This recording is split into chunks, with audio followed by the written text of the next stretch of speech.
The first thing when a baby is born, and it comes out, they've got to get this air into it. They'll smack it, they'll do anything they can to do it, but pretty soon it'll go, and then it cries out. Now, if we cry out the same way when we receive the Holy Ghost, watch them, you'll see them.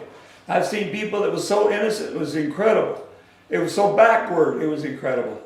And the Holy Ghost would come up on them, and tears come down their eyes, they lift their hands up, and they would scream sometimes as loud as they could scream, and they would dance, and they'd praise God, and all at once they start speaking in a tongue, so they definitely know the voice of God from that time on. What is our problem that we can't pour our heart out before God like it says and follow procedure? What is our problem?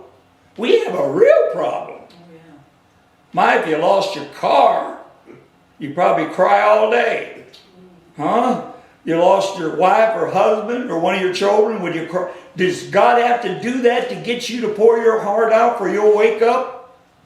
But I'll tell you one thing, if you're sincere what it is, He'll work on you until all that happens in your life. And when it does, maybe you will pour your heart out. But I'll tell you one thing, if you're going to be saved and go into eternal life, how much is that worth to you? How much is it worth to you? Is your pride so great that that's worth more than pouring your heart out? And God looked into the heart.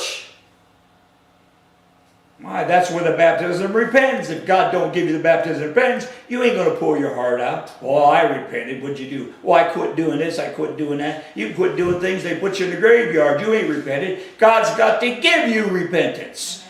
When He gives you repentance, you'll pour your heart out. Till that time, you're hard-hearted. You need to recognize it and get before God and ask Him for the baptism of repentance.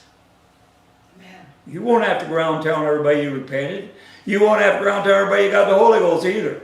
Because, tears are going to start falling. You're going to act different. You're going to be a different person. You're going to start to receive things from God. You're going to start to tell them mysteries that nobody's ever heard before. They're going to say, where'd you get all this?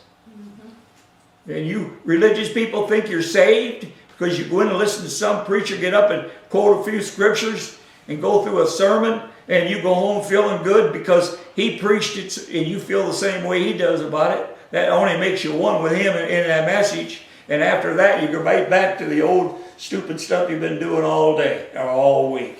Satan's got a hold of you, and he's telling you what to do, and you're obeying it. You need to understand who this man is here so that you can fight him.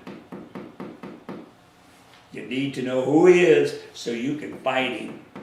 Thank you, Jesus. Any questions? I believe that. I like that. It's restoration time. We're talking about now. We're not talking about later. We're talking about entering the kingdom of life now. When the Lord came, He came to restore. We have to be wanting to find out what is it that He came to restore. The Spirit of truth. Before Jesus left the earth, He said, remember the patience of Job.